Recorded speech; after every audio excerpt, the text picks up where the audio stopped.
En esta unidad temática aplicaremos los conceptos vertidos en la unidad anterior sobre niveles de organización estructural proteica y estudiaremos proteínas específicas como la hemoglobina, la mioglobina, el colágeno, la inmunoglobulina G y las proteínas plasmáticas, tanto desde el punto de vista estructural como también desde el punto de vista funcional. Las hemoproteínas, como la hemoglobina y la mioglobina, están formadas por una porción no proteica, que es lo que se conoce con el nombre de grupo prostético, que es el hemo, y por una porción proteica, apoproteína, verdadera proteína, que tiene sus distintos niveles de organización, estructura primaria, secundaria, terciaria o cuaternaria. El conjunto de grupo prostético y apoproteína constituyen lo que se llama la holoproteína, es decir, toda la proteína. El hemo, como grupo prostético, está formado por 4 anillos heterocíclicos conocidos con el nombre de N-pirroles. Estos N-pirroles están enlazados entre sí por puentes de carbono con dobles ligaduras que reciben el nombre de puentes metínicos. Como se puede observar, estas dobles ligaduras son alternas. Por otro lado, se encuentran en los N-pirroles componentes llamados sustituyentes laterales como metilo, venilo, metilo, propiónico, que de alguna manera aumentan más la apolaridad de la molécula. En el centro se encuentra el hierro, que establece 6 enlaces covalentes de coordinación, 4 entre los nitrógenos pirrólicos, el quinto enlace con la histidina de posición 146 de la cadena beta de la globina y la sexta valencia con el oxígeno. Toda esta estructura sin el hierro es conocida como protoporfirina 9. Con la presencia del hierro, entonces, adquiere el nombre de hemo. La hemoglobina normal del adulto suele tener la siguiente composición. La hemoglobina A1 representa mayoritariamente el 95% y es la que hemos estado viendo hasta ahora, formada por 2 subunidades alfa y 2 subunidades beta. La hemoglobina A2 representa un 3% aproximadamente y está formada por 2 unidades alfa y 2 subunidades delta. Y finalmente la hemoglobina fetal en el recién nacido representa aproximadamente el 1% y está formada por 2 cadenas alfa y 2 cadenas gamma. Recuerden ustedes que la estructura primaria define el número, el orden y la clase de aminoácidos presentes. Con esta metodología decimos que la hemoglobina posee 4 cadenas polipeptídicas, 2 cadenas alfa de 141 aminoácidos cada una y 2 cadenas beta de 146 aminoácidos cada una. Número de aminoácidos. Los aminoácidos polares se orientan hacia el exterior en contacto con el agua y los no polares hacia el interior, formando un nicho hidrofóbico que protege al hierro de su oxidación. Orden de los aminoácidos. Predominan los aminoácidos básicos como la histidina. Clase de aminoácidos presentes. Recuerden, número de aminoácidos, orden y clase de los mismos. Recuerden que la estructura secundaria refiere al enrollamiento de la cadena polipeptídica alrededor de un eje imaginario longitudinal. La hemoglobina presenta 8 segmentos de alfa hélice estabilizados por puentes de hidrógeno intracatenarios. En los codos, la aparición del aminoácido prolina impide la formación de puentes de hidrógeno de tal manera que, en dichos codos, el enrollamiento de la cadena se hace al azar. Recordemos que la estructura terciaria refiere al plegamiento de la cadena polipeptídica en una estructura compacta de tipo esférica, de tipo globular. La hemoglobina justamente posee una estructura proteica globular, donde residuos de aminoácidos que estaban alejados entre sí en la estructura primaria, al realizarse el plegamiento de la cadena polipeptídica, aparecen próximos entre sí. Esto determina entre ellos interacciones que ayudan a establecer y a configurar de alguna manera este tipo de estructura. La estructura cuaternaria de una proteína alude a la asociación de dos o más subunidades polipeptídicas en el espacio. En el caso de la hemoglobina, que tiene 4 cadenas polipeptídicas, las mismas pueden adoptar dos tipos de conformaciones diferentes.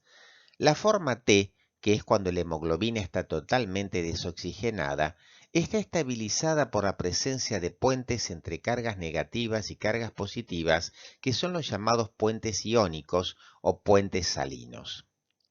La fijación de las distintas moléculas de oxígeno, una por cada cadena polipeptídica, va a romper dichos puentes salinos y va a permitir la formación de una forma más suelta, que es la que recibe el nombre de forma relajada, que es la que corresponde a la oxihemoglobina. ¿Qué funciones cumple la hemoglobina? La hemoglobina cumple 3 importantísimas funciones.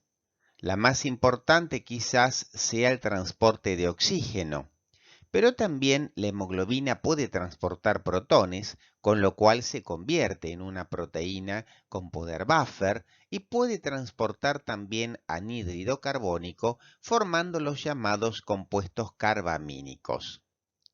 Una característica es que tanto la liberación de oxígeno como de protones y de anhídrido carbónico dependerá mucho de las condiciones del medio. Por ejemplo, si estamos en la altura en una situación de hipoxia, si estamos en una situación de acidosis o alcalosis, si estamos en una situación de hiperventilación o de hipoventilación. Esta capacidad de liberar en más o en menos, ya sea el oxígeno, los protones y el anhídrido carbónico, es lo que se conoce con el nombre de alosterismo, que significa regular, es decir, que la hemoglobina puede liberar oxígeno, protones y anhídrido carbónico según las condiciones del medio, que en última instancia regularán la liberación de los mismos. Una de las características más importantes de la hemoglobina es su efecto cooperativo. La mejor manera de entenderlo es aplicando un ejemplo sencillo. Si ustedes tuvieran 4 estampillas y quisieran separarlas una a una, para separar la primera estampilla deberían realizar 2 cortes como se ven en el cuadro. Una vez separada esta primera estampilla, la separación de las siguientes se hace con un simple corte.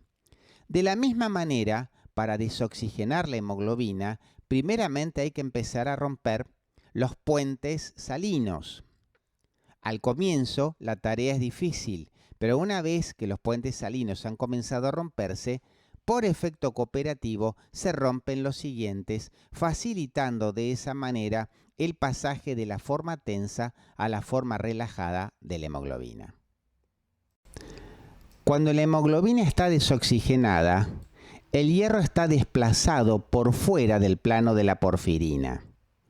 En el momento de la oxigenación, el hierro adquiere una forma más pequeña y tiende a ubicarse en el centro de dicho plano, traccionando la molécula de hemo, la cual a su vez tracciona la molécula de globina y dando comienzo a una serie de cambios conformacionales que determinan la ruptura de los puentes salinos. El cambio conformacional descripto lleva a una rotación de 15 grados de las subunidades alfa y beta, lo que comienza la ruptura de los puentes salinos. Esto va a facilitar de alguna manera el pasaje de la forma tensa a la forma relajada. Como habíamos dicho, la desoxihemoglobina se caracteriza por la presencia de puentes salinos entre las cadenas polipeptídicas, de tal manera que estabilizan la conformación T o llamada también tensa.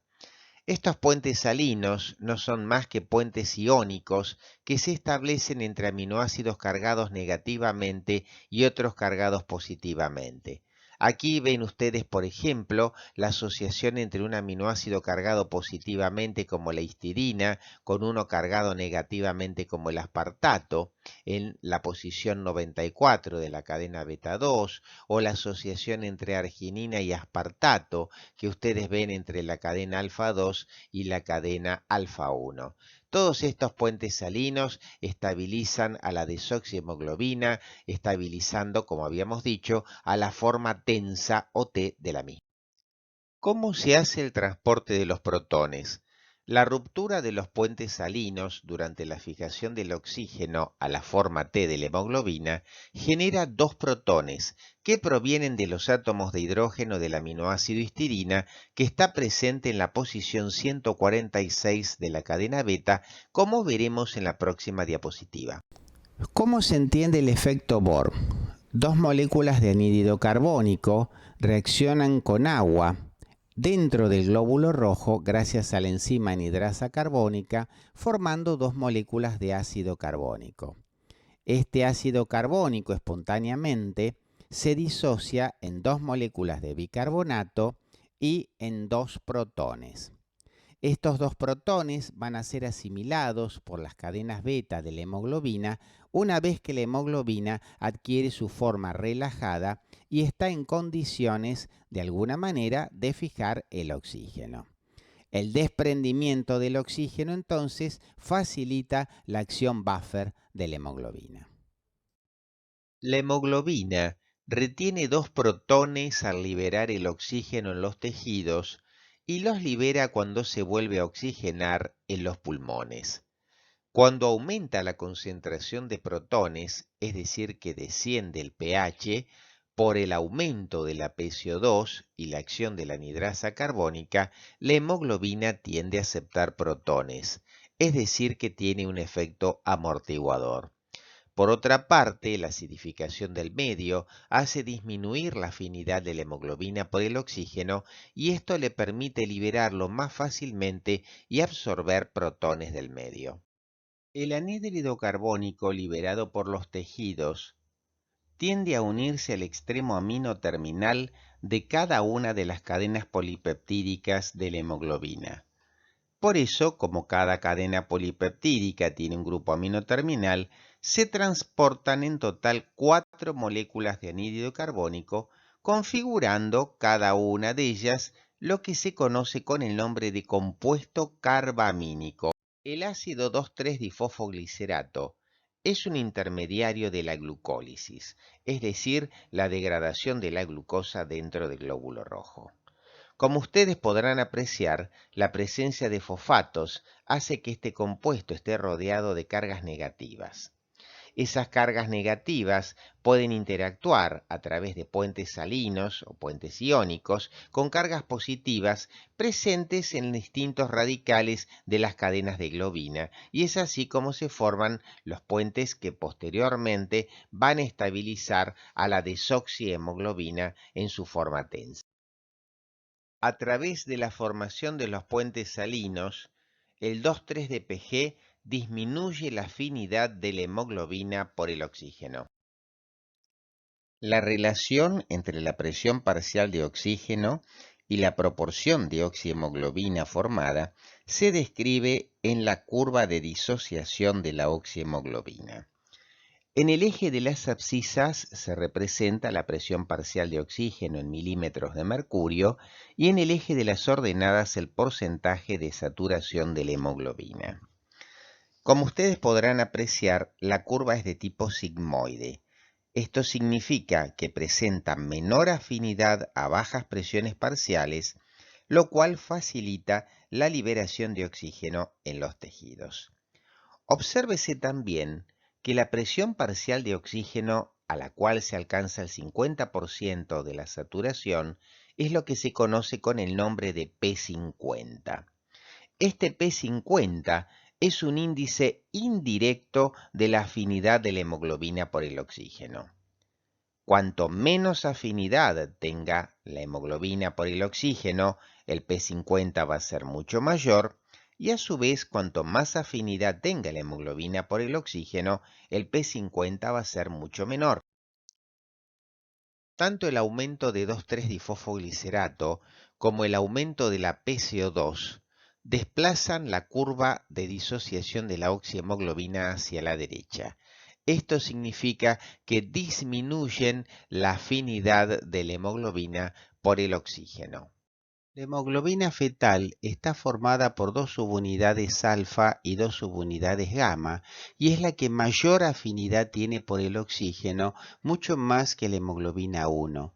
Esto obedece a tener menor cantidad de cargas positivas y así menor capacidad de fijar el famoso 2,3-DPG. De esta manera no experimenta disminución marcada de la afinidad por el oxígeno a presiones relativamente bajas del gas. Si la hemoglobina fetal y la materna tuvieran la misma afinidad por el oxígeno, tendrían que competir por este hasta alcanzar el equilibrio. Afortunadamente, esta diferencia de afinidades por el oxígeno entre estas dos hemoglobinas favorece el paso de oxígeno desde la madre al feto a través de la barrera hematoplacentaria, asegurando así el aporte de oxígeno para el bebé. La hemoglobina fetal tiene una afinidad mayor por el oxígeno que la hemoglobina 1 y esto permite la transferencia de oxígeno desde la madre al feto, como habíamos dicho. Si hacemos la representación de la curva de disociación de la hemoglobina, vamos a apreciar que la hemoglobina fetal corre la curva de disociación del oxígeno hacia la izquierda, es decir, disminuye el P50 y por el otro lado está hablando a las claras de su mayor afinidad por el oxígeno. La carboxihemoglobina es el resultado de la unión de la hemoglobina con el monóxido de carbono. Dicho compuesto es producido por la combustión incompleta de productos orgánicos, siendo las fuentes comunes el cigarrillo, los calefactores, calefones, braseros y gases de escapes de automóviles. No deben confundir la carboxihemoglobina, que transporta monóxido de carbono, con los compuestos carbamínicos, que son aquellos en donde la hemoglobina normal transporta anhídrido carbónico. Químicamente compite por la sexta valencia del hierro, desplazando al oxígeno y formando un compuesto 250 veces más estable que la oxihemoglobina. Por tener un color cereza, los intoxicados con monóxido de carbono suelen tener habitualmente un color rozagante en la cara. Por ser más afín por el oxígeno, la carboxihemoglobina desplaza la curva de disociación de la oxihemoglobina hacia la izquierda. Esto significa que el aumento de la afinidad de la hemoglobina por el oxígeno, dificultando su liberación, corre el P50 de la curva hacia la izquierda. La metahemoglobina, por su parte, es aquella hemoglobina que tiene el hierro oxidado, es decir, que el hierro está en el estado férrico en el núcleo hemo, lo que imposibilita el transporte de oxígeno. Puede ser de origen genético o adquiridos por agentes oxidantes, intoxicaciones por nitrofenoles, anilinas y sulfamidas. La intoxicación produce cianosis, es decir, la coloración azulada y parduzca de los tejidos. En la anemia de células falciformes, el ácido glutámico de la posición 6 de la cadena beta es sustituido por una valina, dando origen a la hemoglobina S. Esto afecta la solubilidad y produce una cristalización cuando la presión de oxígeno es demasiado baja en los tejidos periféricos. La cristalización de la hemoglobina deforma los eritrocitos, que dejan de ser discos bicóncavos para adquirir la forma de medias lunas o células falciformes. Estas células son adherentes y tienden a formar grandes acumulaciones que impiden el flujo normal por los capilares sanguíneos. La afinidad de la hemoglobina S por el oxígeno es siempre menor que la que posee la hemoglobina A. Esta enfermedad, que se produce por una mutación genética y es transmitida de manera hereditaria a nivel de las cadenas beta, provocando trastornos en la desoxigenación de la hemoglobina, es una enfermedad que se considera un mecanismo adaptativo contra el paludismo. Es decir, aparece en las regiones donde el paludismo es endémico. El paludismo es una enfermedad parasitaria transmitida por la picadura de un mosquito, y el parásito, al encontrarse con estos precipitados, estas hemoglobinas totalmente cristalizadas, no puede acceder al interior del glóbulo rojo. Por eso se la considera mecanismo adaptativo y de hecho en sí la anemia de células falciformes aparece en todos los lugares donde el paludismo es endemia.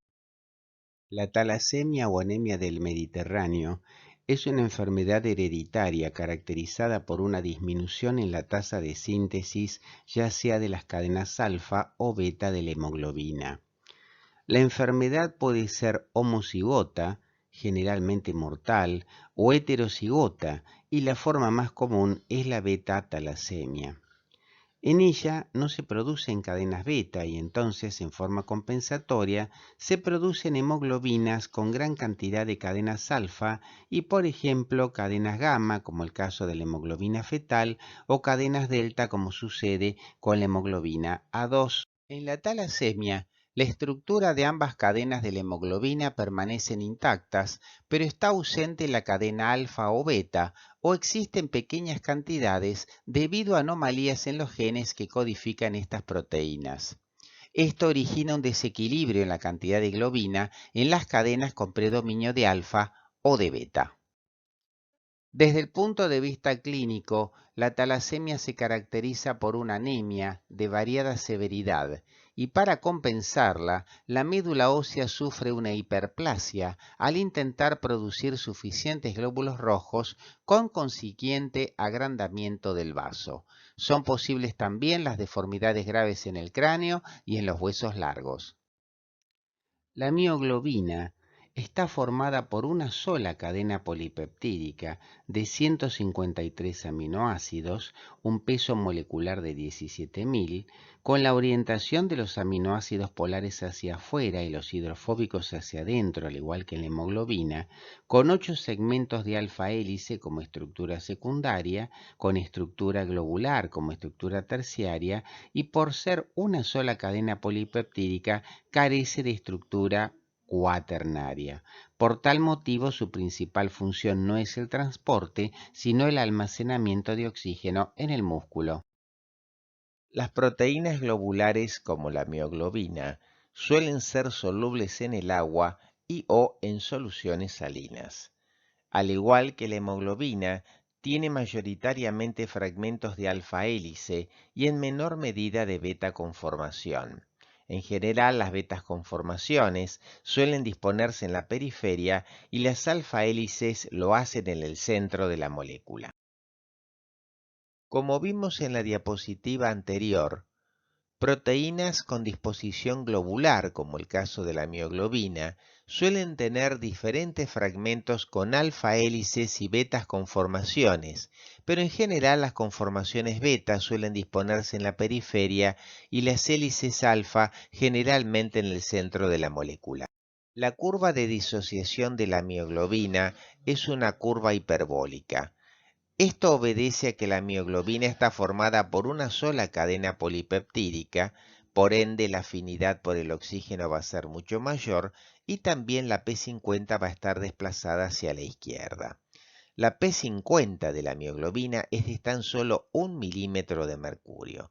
Por este motivo, por su mayor afinidad, es que la mioglobina es utilizada por el músculo esquelético como una proteína de almacenamiento de oxígeno y no como una proteína de transporte, como el caso de la hemoglobina.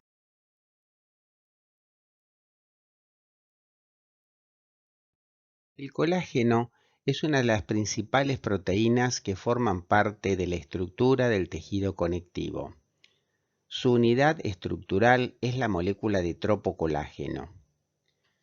Esta molécula de tropocolágeno está formada por 3 cadenas polipeptídicas de aproximadamente 1000 aminoácidos cada una de ellas. Uno de cada 3 aminoácidos es el pequeño aminoácido glicina, cuya importancia funcional vamos a ver enseguida.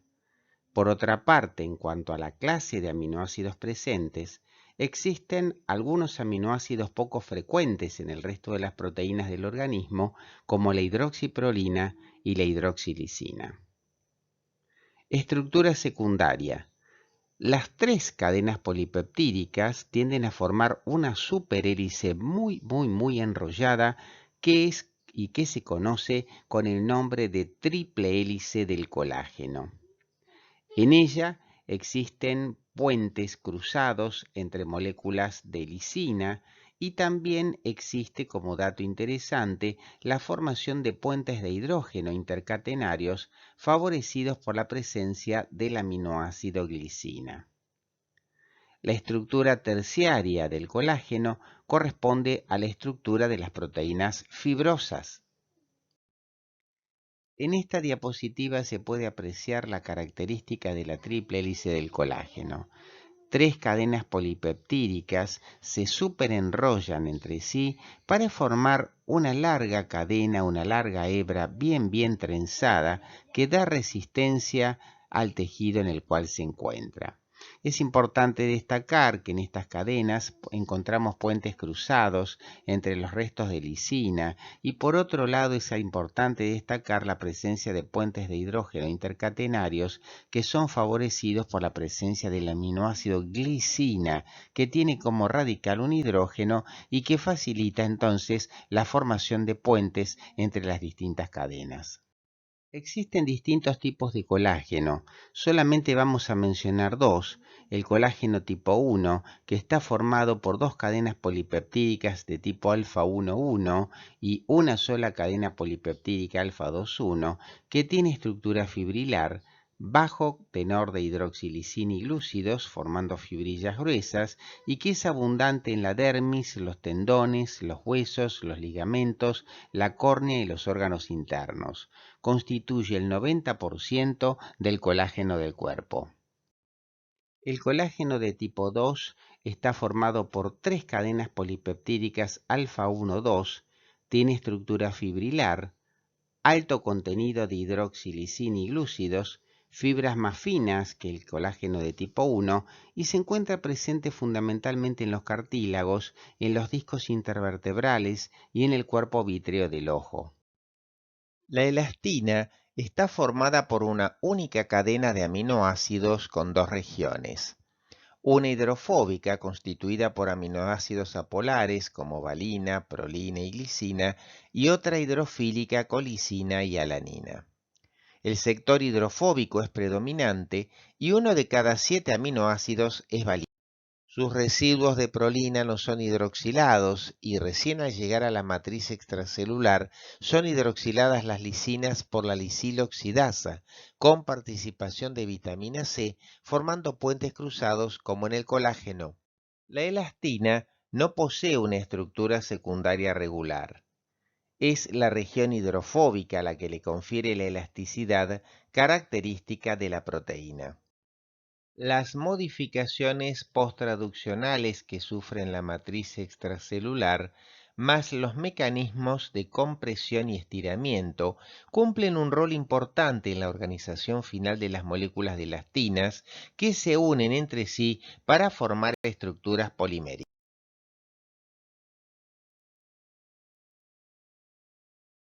Para la obtención de plasma sanguíneo, una vez obtenida la muestra, se utiliza citrato de sodio como anticoagulante in vitro.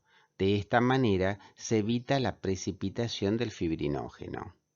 En el suero, por otro lado, por no usarse anticoagulante, no existe el fibrinógeno ya que se consumió en la coagulación de la sangre. Las proteínas plasmáticas se separan por un método eléctrico conocido con el nombre de migración electroforética, que consiste en someter a las mismas a la acción de un campo eléctrico y entonces, según la intensidad de la carga eléctrica que tengan las mismas y su tamaño, será el orden de migración. La albúmina, por ser la más pequeña de todas las proteínas y estar cargada negativamente, es la proteína que más rápido migra y lo hace hacia el polo positivo. Proteínas más pesadas, como las inmunoglobulinas, por ejemplo, quedan al final de la corrida electroforética, como el caso de las gamma-globulinas. Cuando la corrida electroforética se hace sobre papel o sobre gel de agar, por ejemplo, lo que se puede apreciar que la proteína en más alta concentración va a ser la albúmina.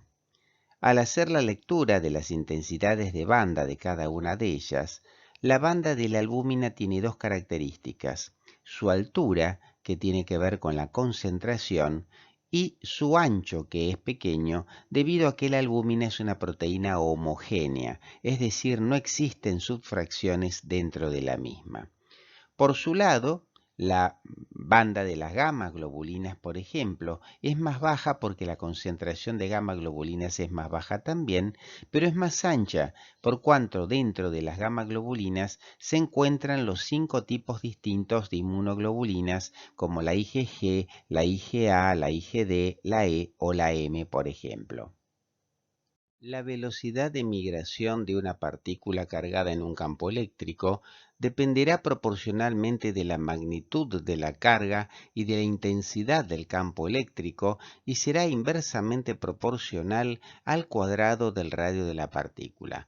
Esto es, cuanto mayor sea de alguna manera la carga eléctrica que tenga una proteína plasmática, como el caso de la albúmina, más rápida será su migración. De la misma manera, cuanto mayor sea su peso molecular, su migración será menor, como en el caso de las inmunoglobulinas.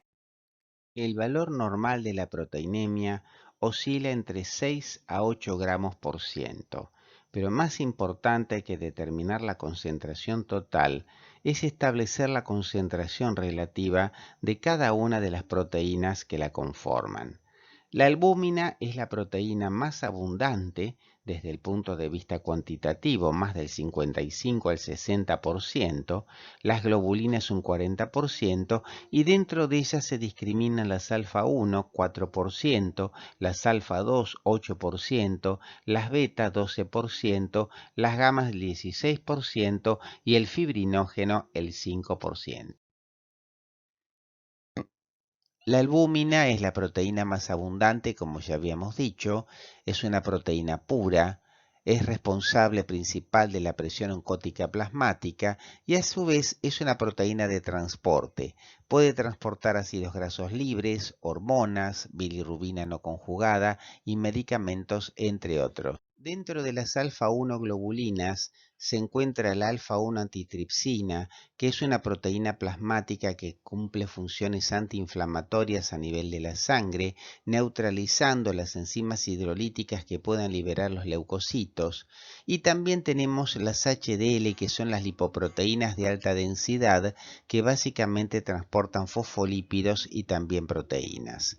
Dentro de las alfa-2 globulinas se encuentra la aptoglobina, que es una proteína de rescate del núcleo hemo una vez que el glóbulo rojo ha cumplido su ciclo, su vida media útil, la ceruloplasmina, que es una proteína de transporte de cobre, y tenemos las proteínas transportadoras de esteroides. A su vez, dentro de las beta-globulinas tenemos la transferrina, transportadora de hierro, la transcobalamina, transportadora de vitamina B12, y las LDL, que son las lipoproteínas de baja densidad que transportan colesterol esterificado, como ya fue dicho.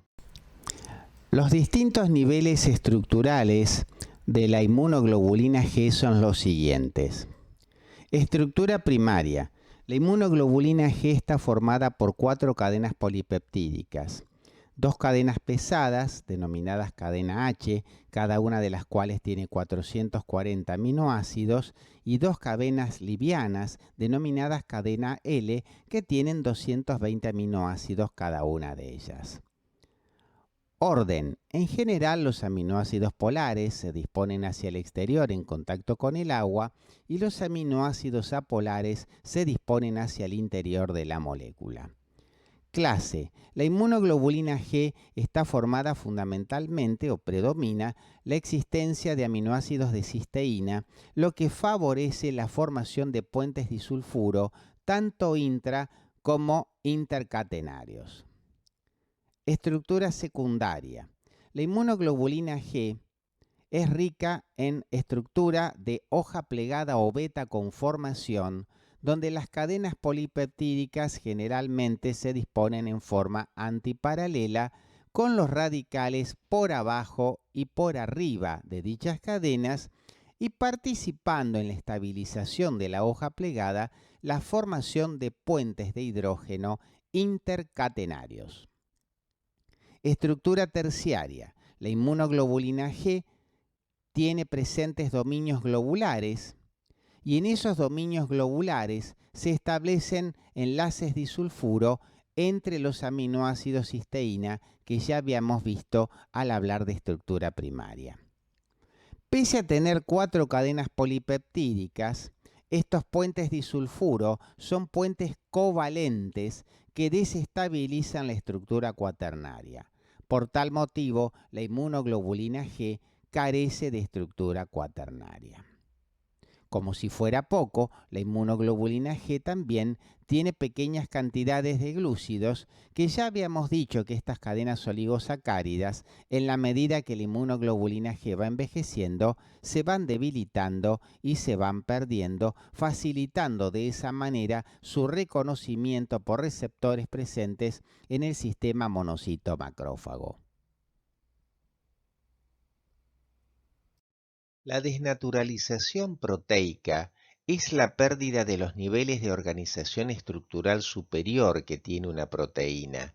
Nos referimos a la pérdida de la estructura secundaria, terciaria y cuaternaria, quedando la cadena polipeptídica reducida solamente a un polímero estadístico sin ninguna estructura tridimensional fija.